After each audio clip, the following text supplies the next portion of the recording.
안녕하세요. 미친 신우의 헛소리 때문에 하마터면 이혼 엿딱지를 달 뻔한 30대 여성입니다. 어디 가서 하소연을 하자니 제 얼굴에 침 뱉기 같아서 차마 입이 안 떨어지고, 그렇다고 그냥 넘어가자니 성질이 뻗쳐서 하루하루가 지옥 같은 게 정말 미치겠더라고요. 그래서 이렇게 익명의 힘을 빌려 제 이야기를 하러 왔어요. 남편하고는 지인의 소개로 처음 만났습니다. 당시 저는 동네에서 작은 옷가게를 운영하고 있었고, 남편은 회사를 다니는 평범한 직장인이었죠. 지인 말로는 저희 둘이 성격도 조용조용하고 뭔가 서로 풍기는 분위기가 닮아있다며 꼭 만나게 해주고 싶었다고 했어요. 그리고 지인의 말대로 남편과 저는 닮은 구석이 많았습니다. 여러 사람과 만나 왁자지껄한 분위기에서 서로 어울리기보다는 한두 명의 친한 사람들과 속 깊은 이야기를 나누기 좋아하고, 동물이라면 사족을 못 쓰는 것도 비슷했죠. 하지만 무엇보다도 취향이라고 해야 할지 입맛이라던가 좋아하는 영화 장르라던가 그런 게 비슷하니 참 좋더라고요. 그래서 2년이란 시간 동안 서로 불만 없이, 크고 작은 다툼 없이 연애할 수 있었던 것 같아요. 남편이나 저나 처음부터 결혼을 생각하고 만나기 시작한 것은 아니었지만, 저 32, 남편은 36이다 보니 언젠가부터 자연스레 결혼 이야기가 나오기 시작했어요. 사실 남편은 어땠는진 몰라도 저는 결혼에 대해 막연한 두려움이 있었는데, 남편과 만나면서 제 마음의 벽이 허물어졌다고 해야 할지, 만약 결혼을 한다면 이 사람이랑 해야겠다는 생각을 종종 했었답니다. 그래서 화창한 어느 봄날, 남편이 공원에서 저에게 조금은 어설프지만 진심을 담아 프로포즈를 해왔을 때, 저는 기쁜 마음으로 그 프로포즈를 받아들였네요. 그리고 그때부터는 솔직히 모든 게 일사천리로 진행이 될 줄로만 알았죠. 하지만 인생이란 게 원래 뜻대로 되는 게 아니라더니, 막상 결혼 준비를 시작하면서 하나둘씩 따져보니까 남편 한 사람만 놓고 보면 그래도 크게 마음에 걸리는 건 없었는데, 시댁의 상황이 영 탐탁지가 않더라고요. 일단 남편의 가족관계만 두고 보자면 아버님은 남편이 어렸을 때 일찍이 돌아가셨고, 이후로 어머님과 누나 그렇게 세 식구가 서로 의지하며 살았다고 들었어요.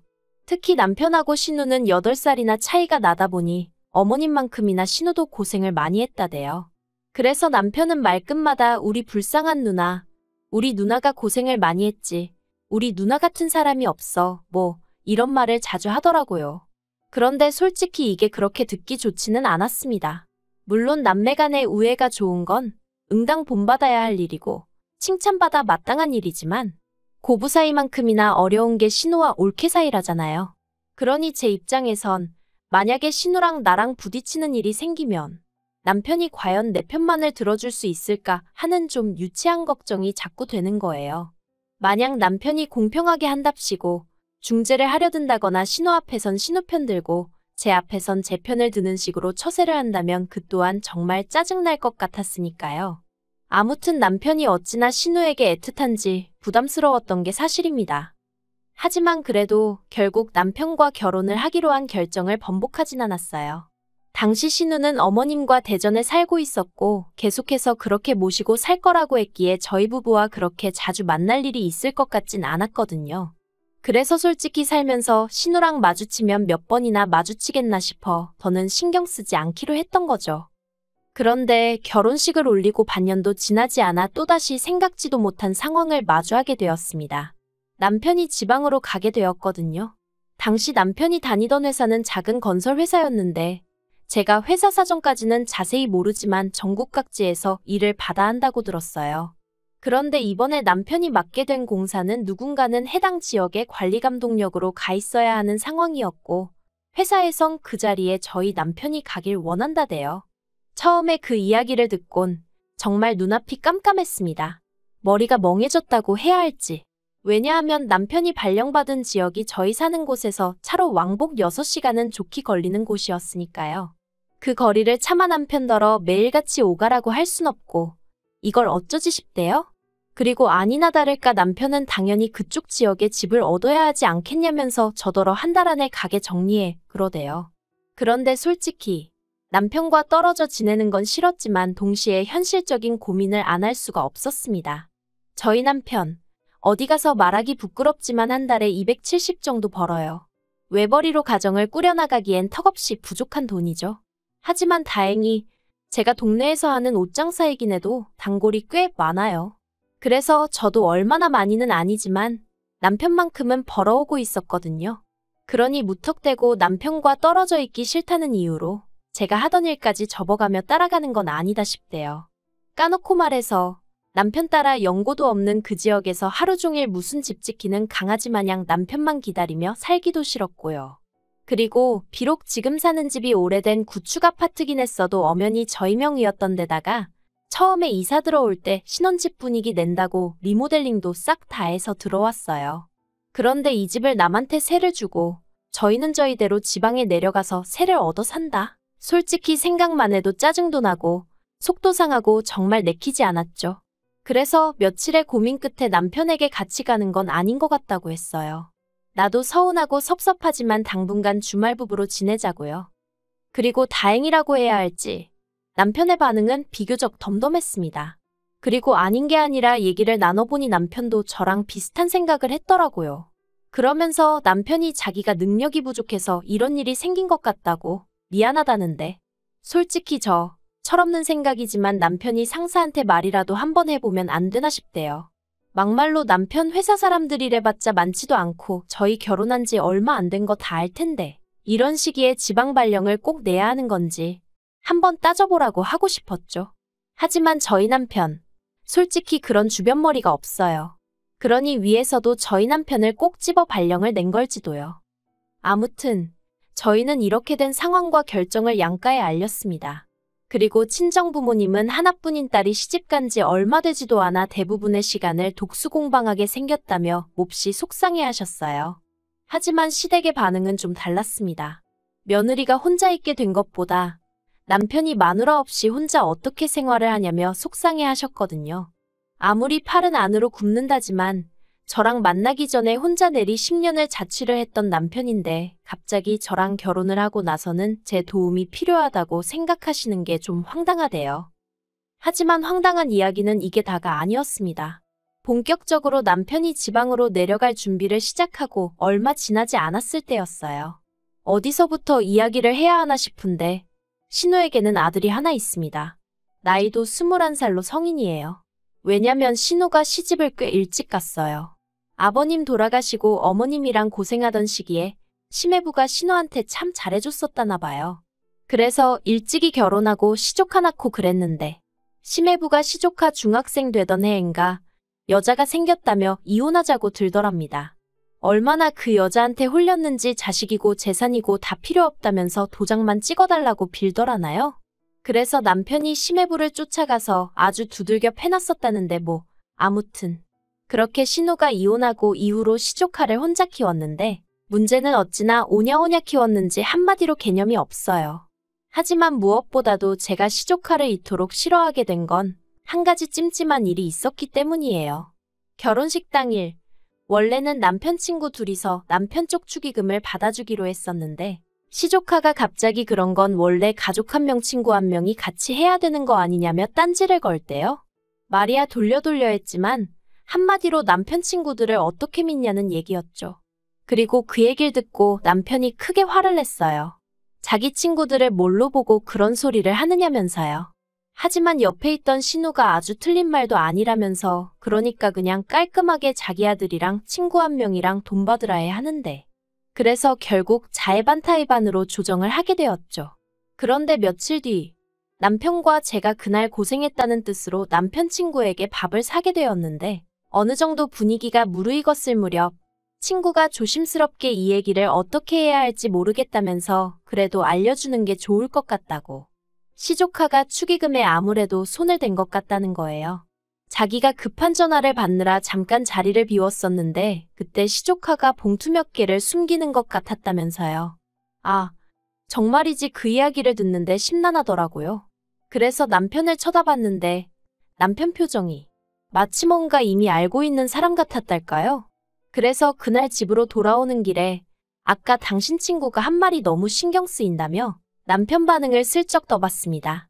그러자 남편이 실은 자기도 마음에 걸리는 부분이 있긴 한데 그래도 혹시나 자기가 잘못 생각한 거면 뒷일을 어떻게 수습하나 싶어 그냥 넘어갔다며 그냥 이 일은 묻고 가자대요. 하지만 제 성격이 원래 옳고 그른 건 꼭 따져야 하는 편이라. 결국 남편 축의금 명부를 옆에 펼쳐놓고 남편을 붙들어 앉혀놓고 하나씩 계산을 맞춰나갔습니다. 그리고 다 계산하고 나니까 정확히 40만 원이 비더라고요. 황당했죠. 40만 원이 얼마나 큰 돈은 아니지만 그래도 그 자리에 앉아서 돈에 손을 댔다는 게 어처구니가 없었달까요? 그런데 남편이 이 일은 신우한테도 시조카한테도 말하지 않았으면 좋겠다대요. 일 크게 만들어서 서로 좋을 게 뭐가 있냐고. 막말로 우리가 앞으로 시조카한테 우리 돈을 맡길 일이 뭐가 있겠냐면서 그냥 용돈 한번 줬다 생각하고 넘기자며 저를 계속 말리더라고요. 그래서 결국 저도 그냥 넘어가는데 동의했어요. 솔직히 증거가 확실히 있는 것도 아니고 저도 결혼한 지 얼마 되지도 않은 시점에 시댁 식구들과 얼굴을 붉히고 싶진 않았으니까요. 그런데 남편의 이사 날짜가 잡히고 나자 신우가 정말 골 때리는 얘기를 꺼냈습니다. 공무원 시험을 준비하는 시조카를 저희 집으로 보내겠다는 거였죠. 아무래도 대전보다는 서울에서 공부하는 게 더 유리할 것 같다면서 말해요. 당혹스러웠어요. 가뜩이나 시조카한테 감정도 좋지 않고 가능하면 말도 안 섞고 싶은데. 하지만 이런 이야기를 구구절절 신우 면전에 대고 할 수도 없는 노릇이니 그냥 남편도 없는 집에 시조카랑 어떻게 둘이 지내냐고 그랬어요. 싫은 건 둘째치고 불편해서 어떻게 둘이 사냐고요. 그리고 그건 사실이잖아요. 시조카 오면 보나마나 처음엔 안 그래도 된다고 해도 결국 뭐 좀 해먹여라 이거 해줘라 저거 해줘라 바라는 게 얼마나 많아질지 안 봐도 뻔할 뻔잔데 막말로 똥물에 꼭 발을 담궈봐야 똥물인지 아나요?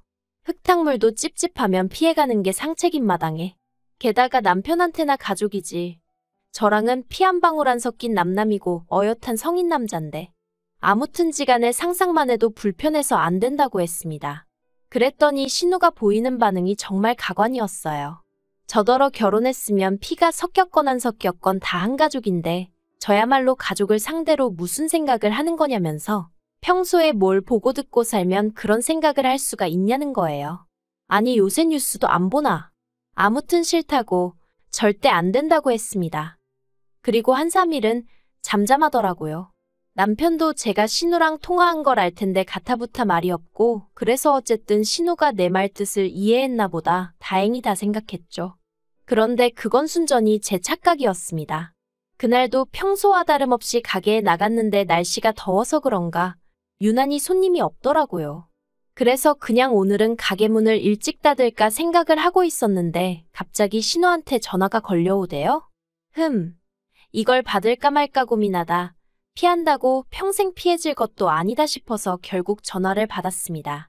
그러자 신우는 왜 이렇게 전화를 늦게 받냐며 신경질을 내더니 이내 날카로운 목소리로 자기가 곰곰이 생각을 해봤는데 이건 제 의사를 물어볼 문제가 아니라면서 무조건 시조카를 올려보낼 거니 그런 줄 알랍니다. 그리곤 한다는 소리가 막말로 저희 남편이 지방으로 내려가고 나면 제가 저희 집에 누구를 불러드릴지 어떻게 하냐면서 저를 지켜보기 위해서라도 시조카를 보내놔야겠대요.